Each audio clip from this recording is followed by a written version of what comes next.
Here. So, giving a great science seminar is really critical for any scientist, right?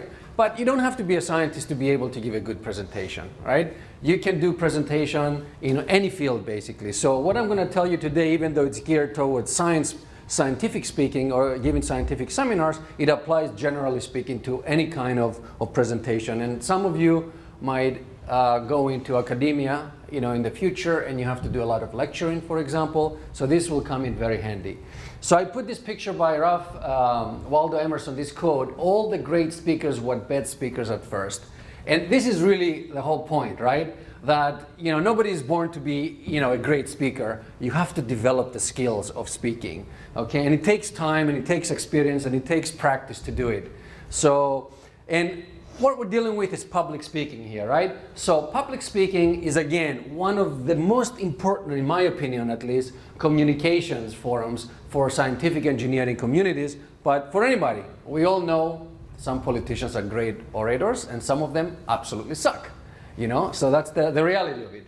So the second aspect about this, in my opinion, these are my words now, that we should be actively teaching every one of our science students or engineers how to give good presentations. This is an integral part of student training. It should be an integral part of student training, and it should be cultivated, refined, and perfected. Okay, and there are ways that we can do this, and that's what I'm going to do today. And of course, ultimately, giving a presentation should not only be a valuable experience, but in essence, it should be a pleasurable experience. Okay, you should derive pleasure by giving a good talk. And you'll find that as you give more and more talks, it becomes much more easier. And then, of course, it is a pleasurable activity.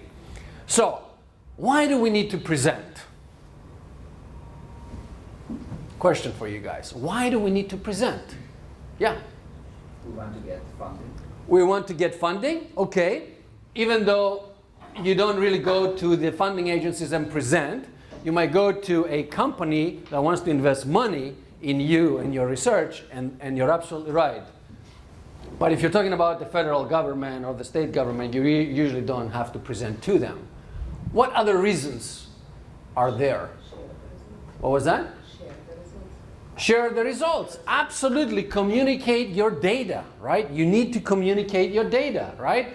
You need to also be able to explain your ideas. Okay, if you have a great idea, how do you communicate that idea, right? This, given a good presentation, makes an impact, right? If you have some amazing data and you present it at a national meeting, for example, it could have a major impact on the field, right? You want to find out what your colleagues think about your research. You want to get feedback, right? So you present your data to your colleagues. How many of you present at lab meetings?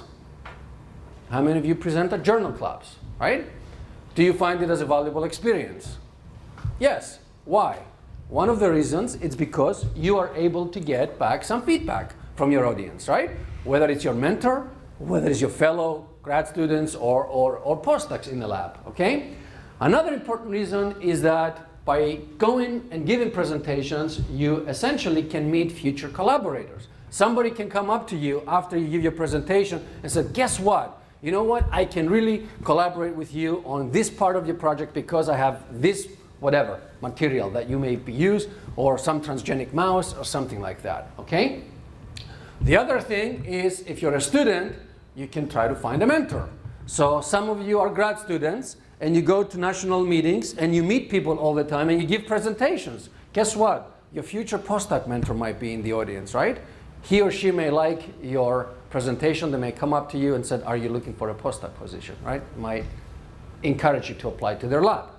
Finally, and of course, by doing that, you'll be able to find a job, okay? And of course, not only as a postdoc, but as a faculty member or a scientist in a company or an engineer, right? And ultimately, if you're applying for jobs, 90% of the time you have to give a presentation, okay? So that's very critical. Okay, so then, if public speaking and giving great seminars is so important, why is it that we hear so many bad speakers? And how many of you have heard really bad speakers? Or even professors having horrible lectures? Okay, so why is it? given the reasons that I just told you, then why is it that we have such terrible seminars that could be boring or dull or even bad? Any ideas? Yes? Sometimes the people who present seem not to be actually prepared. Excellent. Preparation has a lot to do with it. Exactly. People that are giving the presentation are not prepared to give a presentation. Okay? That's usually the number one reason. Okay? People don't put enough time into preparing not just a seminar, but of course lectures. Okay? So, obviously, you know, this is not what we want to see when you give a presentation. Okay? So basically, the speaker typically lacks training in public speaking. We don't teach our students, we don't teach our postdocs how to give good presentations, right? So this forum is really perfect for this kind of thing. Second, they're not aware of why it's so critical to give a good presentation. Third point, again, what we said before, the lack of preparation. Okay, people just don't take the time to prepare because they don't put too much value on presentation. They rather said, you know, well, the person has my CV, they know what I've done, they have my papers, they have my research statement, I don't need to go there, I'll just go there and just show up and give a quick talk, right? The other important thing, and this is really critical as well, a lot of people are unable to distill the importance of the data. They can present beautiful data, really good data, and yet they don't distill it down to the significance of that data, right? They can sit there and describe this complicated thing, but ultimately you want to make it simple. You want to distill it down, simple messages so the people can really get it, okay? And finally, a lot of people, they just don't care about giving good presentations. And so do a lot of professors. They don't care about teaching, and it shows, okay? They come unprepared, they don't give good lectures, they don't have good notes, and so forth. Okay, so how do we prepare then for giving a great seminar? Yes? Good. Practice, practice, practice, right? Of course, right?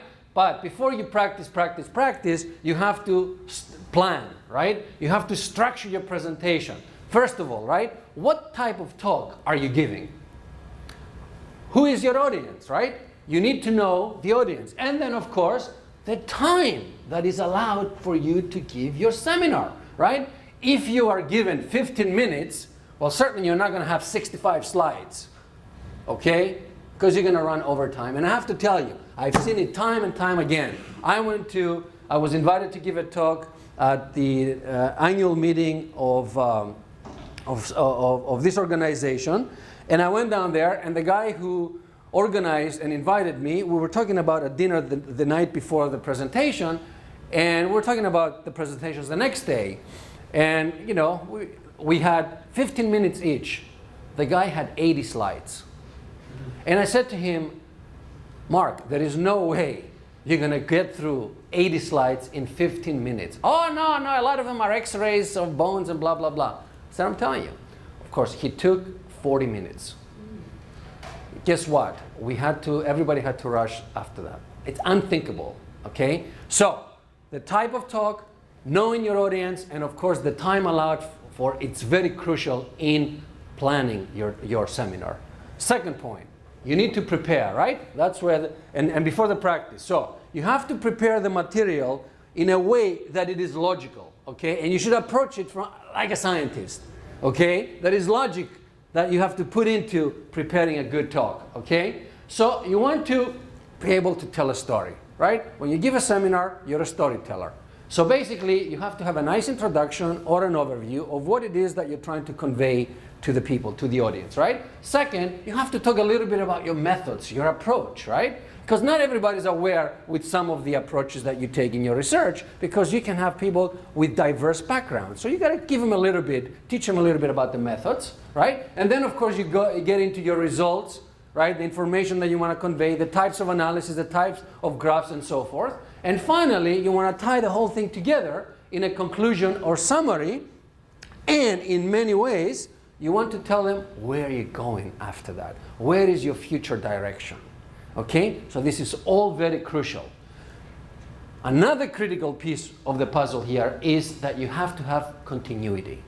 right? You have to have continuity. Your slides should be able to flow smoothly. And typically you can prepare the slide before you actually show it, right? So you need to have effective transitions, right? The transition from one slide to another should be smooth. It should flow very nicely, right? So the last point on this slide should sort of lead into the next slide, basically, okay?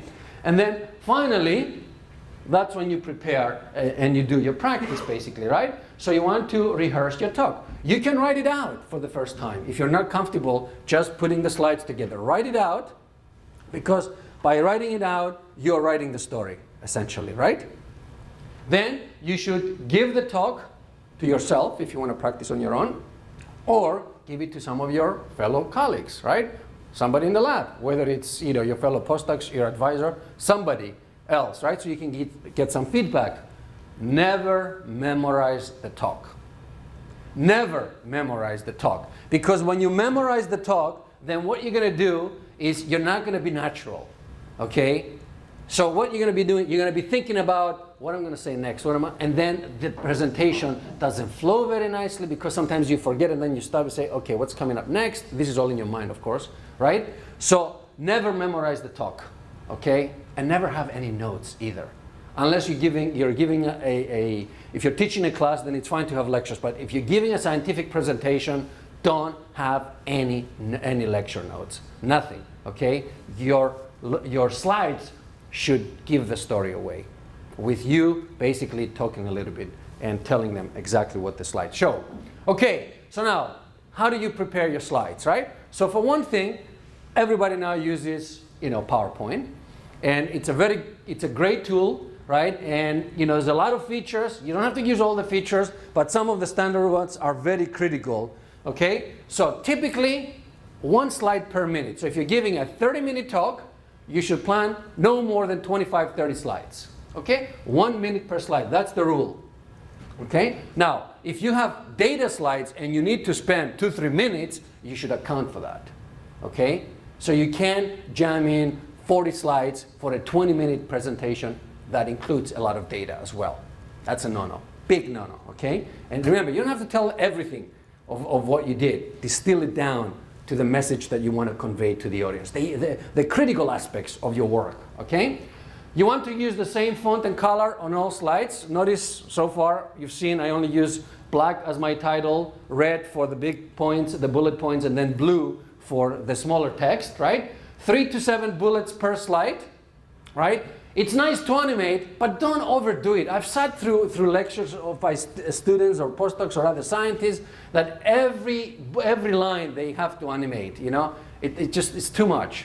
All right, don't overdo it. And finally, please make sure you spell check everything before you present. And again, I've seen spelling mistakes a lot of times. In my classes that I teach, I always tell students to double and triple check their spelling before they do their presentations.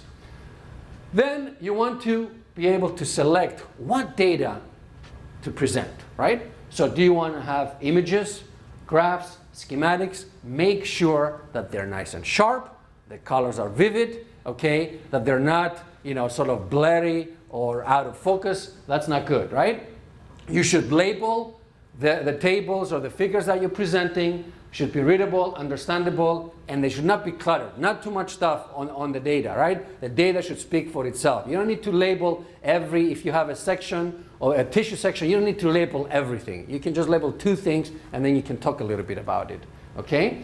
Don't add graphs on top of a graph through animation. I've seen these scientists do this all the time, right? Because, they want to stick to the 1 minute per slide rule, but then they all just pile up 5 graphs, one on top of each other. That's not a good thing either, okay? Always explain the axis and variables. So if you're showing a graph, tell them what is the y-axis, tell them what is the x-axis, because a lot of them don't see it from the back, okay? And it's nice to be able to explain to them so when they see the graph, they know, okay, you're measuring time versus concentration, for example, okay? Art can illustrate a point, okay? Art can illustrate a point. Okay, so sometimes you don't have to talk too much. You just put the picture there and then people know exactly what you're showing. Okay, so you really don't need to be able to talk too much about it, right? Indicate the data source if they're not your own, right? So if you're using a graph from another paper, make sure you cite that paper, because people get pissed off if you use other people's data and you don't cite them. Okay, very critical. And finally, you can use short sentences or bullets on the side. Like, notice, right? These are very short. I don't have to write complete sentences. You get the point. When I say explain axes and variables, I don't have to say explain the y and x axis and give and label your axis and so forth. Okay, and the last point is that busy slides can always take away from the message. They get too busy. Okay, so you have to create a visual balance. So typically, if you have an image, you can have some text in it as well. Okay, or if you just want to focus on the image, you don't have to put text on it. So create a balance, right? All right, so that's preparation. What about now giving the presentation? Okay, so how do you go about giving the presentation? And of course, you want to keep, the talk to be simple, short, clear, and concise. Okay, you don't have to be verbose about it. Just convey the message in the most clear, concise, and short possible way. I know some concepts are difficult to describe, and you need to spend a little bit more time on a given slide. That's fine as well, okay? But I'm sure all of you have seen people putting entire paragraphs on slides. That's not good. And then they read it, okay? That's not the way to do it. Second point, you got to speak clearly, with conviction, right? And you can raise your voice once in a while. It's fine, okay? Because that is part of giving a good presentation. You want to be animated, okay? You want to show that you are enthusiastic about your data, that you are convinced that you have good data, right? That you want to convey the message in a very powerful way. And sometimes by raising your voice, people remember, okay, and they can have the visual with that voice inflection. It sticks in their brains, okay? So you want to be enthusiastic. You want to make eye contact with the audience. You notice, right? As I'm giving my talk, what am I doing? I am looking at every one of you. I scan the room and I try to look directly into your eyes. Okay? Why? Because you, as the audience, feel that I'm talking directly to you and you're listening to me. Yes, some of you might drift away at some point because we all have a certain amount of concentration span and then we drift off. But when you have somebody looking at you in the eye and you look back at me in the eye, I know you're listening to me. Okay? Some of you look down too, and that's fine also. Okay. You need to be interactive. You need to engage the audience if possible, right? Now, it depends who's on the audience, right? Obviously, if you're giving a presentation at a national meeting, you're not going to ask questions. You just go up there and give your presentation. This forum is different. I started this seminar today by asking you certain questions because I want to engage you. I want to capture your attention and hold it for the duration of the entire seminar. Okay, and I'll talk a little bit more about that towards the end. Never sit down for a talk. I've walked by classrooms and I've seen professors sitting down while they're lecturing to students. That is the absolute worst thing you can do. Okay, you don't want to do this. Okay, you need to maintain a good body language. You can move around. You don't have to do it excessively. Okay, there's some people that just talk like this and they go back and forth and they're really fast. It's too much. It disturbs the audience, right? But you can talk. You can move around, right? You can engage the audience. Okay, never read from the notes. Okay, occasionally you have to. Okay, but basically, in fact, I would encourage you never to have notes when you give a presentation. Because what happens when you have notes? Yes, you tend to do this, right? So if I'm looking, how to give a great seminar, a lot of the times I won't even look up, right? I'll just read and I'll continue to read if I have notes. Sometimes people lose their notes and they just change papers. And of course, what happens when you do that? You tune off, you tune out, right?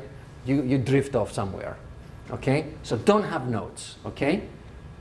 But that doesn't mean you have to memorize your talk. You're not going to memorize your talk. The talk should give itself, basically. You're just there to basically guide the talk and make the important points. Okay. Don't rush. Okay. So if you have 30 minutes, again, don't pack 45 slides to give a 30-minute presentation. 25, 30 tops.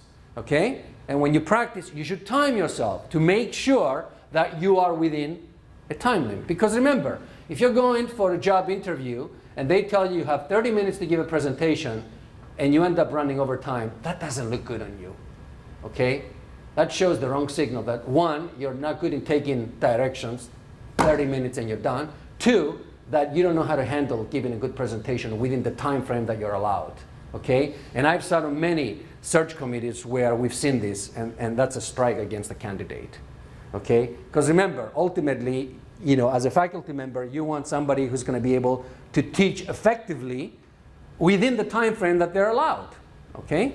So if they can't do it in a seminar, you know, then you wonder, what are they going to do when they have to teach a class? So that's an issue.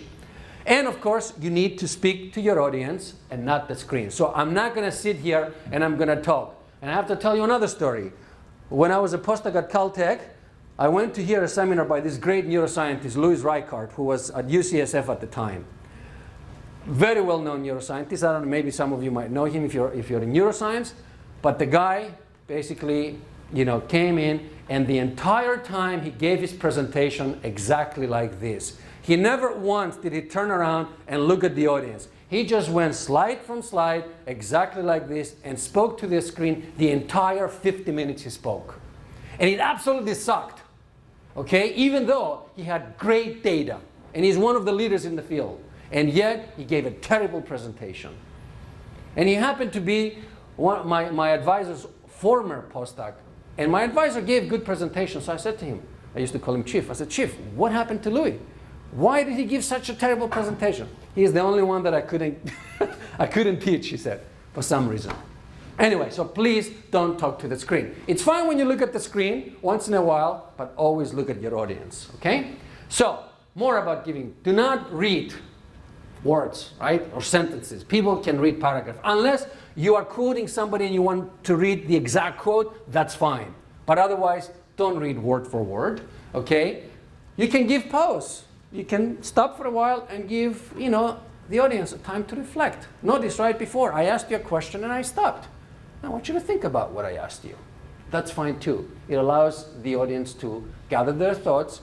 Again, this is part of engaging the audience, right? So you're getting the audience to be listening to you, to follow you, to basically participate also in the seminar.